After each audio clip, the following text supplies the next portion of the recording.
Hello, my beautiful people. I greet the full house from Untouchable Mama. Hope so now they fine.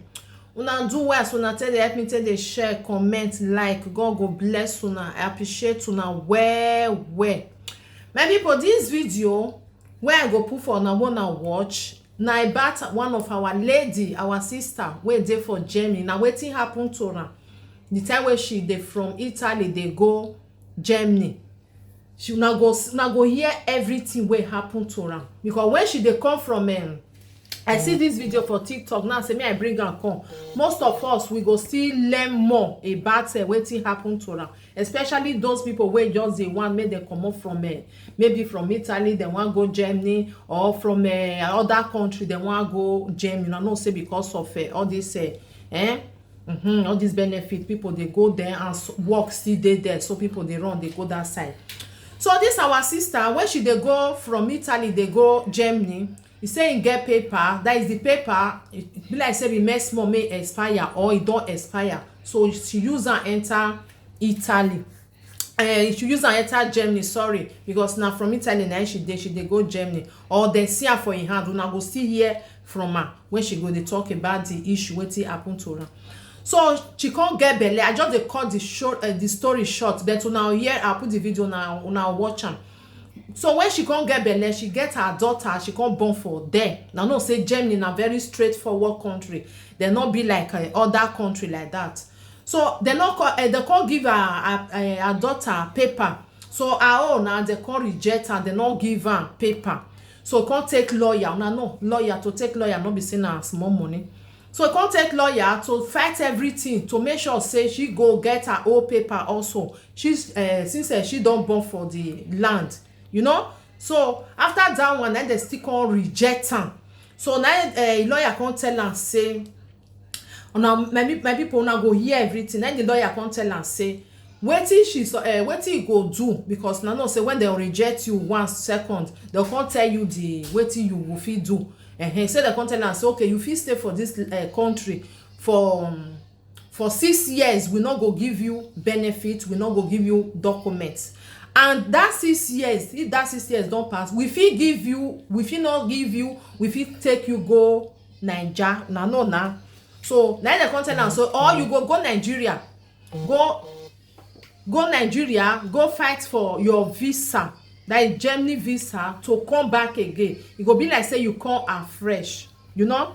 He said so. The lawyer can't tell am whether not the lawyer be judge or something like that. They can't tell am say everything wey she wan go do for Nigeria, e no go too long. You know, say she get baby, e don't go too long for there. It go be maybe 3 weeks. Everything go there okay. You know, say if you want go buy something for if you want go buy something for market, you say na one thing you want buy. When your daughter she say you come to they buy this one, buy that one, buy that one. Now so all these things still be. They will tell her say 3 weeks. If it take 3 years, if it take 4 years, if it take a year. So now that one they come tell her say now 3 weeks now it go take. Say they come tell her say get paper. Say the lawyer come tell her say it's still good sometimes make you get good lawyer. He said the lawyer come tell am say get paper wey dem go give you from this Germany before you go Naija, because if dem no give you that paper, we not go allow you make you comot. You know, say if you get better lawyer, not be that kind lawyer wey you just want, e no tell you everything, e go push you make you go. When you don reach there, you are on your own. Now you come. He said na this lawyer come tell am say without that paper she no comot. He says the court tell her say make she go, make she no worry. He said the lawyer come tell her say no, you must give her this paper before she go comot. He said do make the court do and they can't give her the paper. Now she come kukuma go Nigeria, or my people can't leave the baby for one of our sister wey still dey there, wey God go bless, wey hold the pikin for her. This thing where they tell na so not be small say this one that one. He said 2 years, almost 2 years before she can't get visa. Wetin dem tell am say for 3 weeks, e come be almost 2 years before dem give am visa. He said the first one dem give am, dem come reject am. She go there, they reject am, she submit everything. The second one dem come say the identity, something is missing there. Una know na everything go come dey burst come out. Na God say this our sister, na God na really save am. He say everything come dey burst come and say okay, you miss something, they miss for your identity, so you need to start afresh.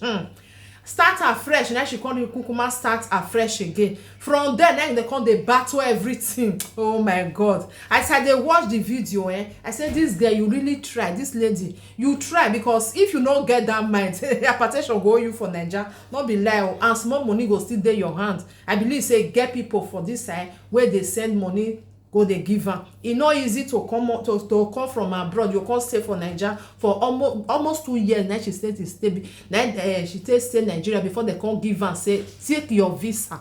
And the pikin wey she leave, una know na every day na pikin dey grow. Pikin maybe pikin dey for a year, you can't go spend another 2 years. That one not be 3 years. When you go come sef, your baby go dey look you one kind say, who be this one? I know say small children, they know they when they are this small, they know they quick they remember anybody at all. Now when they don't grow small, now they come, okay, now my mother be this one. My brother and sister, so this lady he put this video for there because of many people wey go still dey get like this problem. Now before you, but for me, if na me, I no dey go, more than no vessel. I no dey go. I better just go another country, go start na be my own. Because to go Nigeria, say you wan go there, unless you know say somebody there for this side wey go dey help you. Why be say sometimes people wey you go say you go dey help you, then go even leave you for them. You go say no be me, abeg no use your own content spoil my own. My people, me I put the video, more than lis ten to the video of this our lady as she take carry her body go Naija, come still thank God everything come still dey okay. She come still come back again. E no easy. If you no get paper, say your paper expire, she even talk am, not just say you dey go Germany. Una know Germany na that kind country where they tell you say no, their no na no. Na be the thing. E don't be like Italy or another country where e be say if you there for Italy, you go say you no get paper. Na be say you no wait enough to get that paper. Italy na the best country, more than no vessel. Not be because of say not because I say they bomb me for there. And if I say they bomb me, you know say not be say they bomb me for there, but na my house. But if you no get paper for Italy, you must get. Try by all means, you must get. But for Germany, abeg go, people wey me dey hear, ologo before you go say dem wan come give you their paper. E no easy at all. I even happy for this our sister say everything come dey okay for now, because when be say 2 years say before they come give you paper, you know say your mind go dey think many things, all your brain go dey spark. You go say okay, they come frustrate me for here now, and pikin e dey for this side. E no easy, my brothers and sisters. Before they tell you say make you go Naija, first dey think am if you fit. May I put her video, more than watch am, more than share, may all that tell learn. Una bye bye. Hello my people, na good morning. I want quick talk something wey happen to me where they come Germany, and I know say many people will dey ignorant of it also, so I like to share. If you know say you dey come Germany and you get any form of expired document for any country for your hand, when I mean document, not be 6 months, maybe 1 year they grant you for that country and it don't expire a day with you, I beg, throw away am, or you find where keep am. No can I enter body, can I follow body enter Deutschland, because na offense. Now he land me for 2 years while I go stay for Nigeria. Now God save me. So if you want hear more information, put on the comment section. I'll give you more information. Thank you. So my people, now good morning. So I want to talk the reason why they say I go Africa, or I go stay 2 years for Africa. Why they come Deutschland? Police control me. They see Italian expired document for my hand. They collect them with my Nigerian passport. So after I give birth to my daughter, they don't give my daughter documents. I can't apply for my own. They can't deny my own. So they deny my own. I can't carry the paper, go give lawyer, say, why they deny me paper? She called explain now because of the expired document that they see for my hand. Now me they deny me paper. She can't happy. She happy. They deny the happy. Say I must go back to Africa.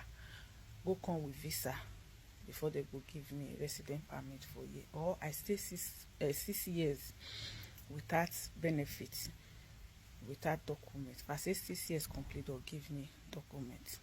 And that 6 years, there's possibility they fit can carry my enemy for deportation. So I can't decide say I could go Africa. Hello my people, now good morning. So as I don't sign say I will go Africa, come book appointment online. Appointment can take 8 months to come out. And before I book the appointment, the judge tell me say na 3 weeks it will take for the visa to come out. Now that hope of that 3 weeks, now they do take get in mind, say okay, I go Africa. So when the appointment come out, I come send and give my lawyer, give Auslander.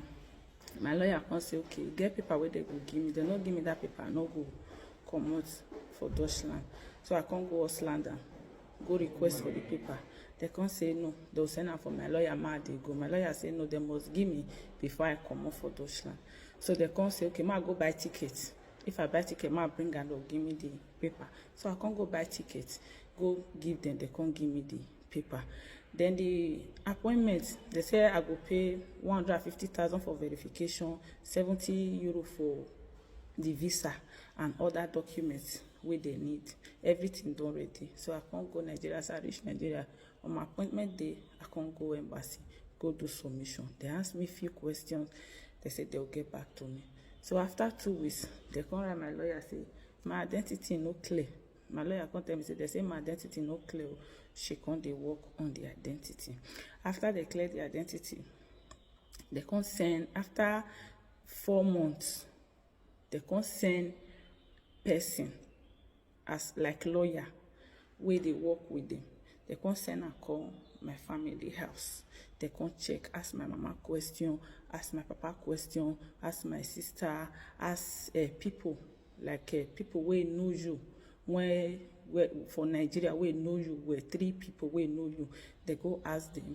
They go the last address where I stay. They do everything. They can't come out. As they come out, they can't. I can't they wait. I can't they wait for their response. After 8 months, and they send me say they deny the visa. Say they know the documents when I submit, they no understand. I say no be original. I say I need to bring more documents. Hello, my people. Now good evening. So as they deny me the visa, because I'll reappeal with fresh documents, and the old ones who are for me, they can't send them for me. They can't say I'll pay another money for verification. So I can't get some document, pay the money, can't they wait for them. I can't this one what they tell you so. But I don't pass Gary. Judge don't run away. Judge will tell me say 3 weeks, he don't run away. I can't they wait for them. They can't come for the second verification, they can't do and they can't come out. I can't still they wait for them. They wait for them. They wait for them. A year and 9 months. Now they approve my visa for me. So thank God they approve. I'm back to Deutschland. Just take the grace of God and the help of friends and the help of lawyer. So it take the grace of God. And for people where they ask whether I marry, whether my pikin not get paper, my pikin get paper. But you know Deutschland now, marriage, if you say you marry, you will bring proof say you marry. So without that proof say you marry, you no marry. So that was my situation. And lawyer tell me say, man not carry my daughter, say because now she I want do reunion come meet for Deutschland. That's why I not carry my daughter follow body. I'm happy I'm back. Thank God say I come back. Because the frustration, you know easy. If I know try am. I know try am. So why I share this thing, you say I see 2 people for embassy, a man and a woman, one with 2 children and another one, you know, carry pikin dey Deutschland with a Igbo wife. The man don't stay 6 years for Nigeria now. They never see grant am visa at that time what they Nigeria. The woman don't stay 5 years. He never see visa. Much more say he won't come back with the 2 children where he carry go. So because they tell me say until you for not make this decision, I say lawyer say na 3 weeks. So I just hold on strong. Say lawyer say na 3 weeks. I don't want to listen to anybody. No even tell me say man no go. I hold that 3 weeks strong. So even I believe say even if say we still say okay we marry, if we not still work because a judge tell me crow say they go carry me for deportation, leave my pikin because the papa will fit take care of her. So you see this Deutschland, risky. So anybody where they say may go, I may think and twice before he go. May think and twice. You know that our country, our Nigerians know the help issue. When you go reach embassy, you be like say, you are on your own. You are on your own for a German embassy for Nigeria. You are on your own. Nothing like say our country not corrupt reach where German embassy dey. You are on your own. Very strict. Very strict. You are on your own. They know they look your face. So they know they look your face. So I beg those say you want go Africa, think and twice. Oh, think and twice. I know say I just share this thing to help somebody. If I see person will share your own like this before I go, I'm not sure say I for go. See that for Ben Johnson, or I for say okay, might take the other option of staying for 6 years with deportation attached anytime. But I not see who share. So if you find this video helpful, wanna help me share, make it reach person where need a hand. If you don't need that, help me share and follow me for TikTok, like my video, comment. To all of now, we don't comment, they ask me how I did. God go bless all of you now. Now do well. Thank you. I go do another video for things so you where you go make sure say it dey okay. If you want go Africa, go come back with the visa. If you want go do reunion, things what you need to do and how you go take so affidavit for high court. I will do one video for the two. Now do well. And that paper where I thought say they give me will be 3 months for Auslander. I will put the name for down of this video. If not the violation been a violate the community guideline, I will put them. Now bye bye.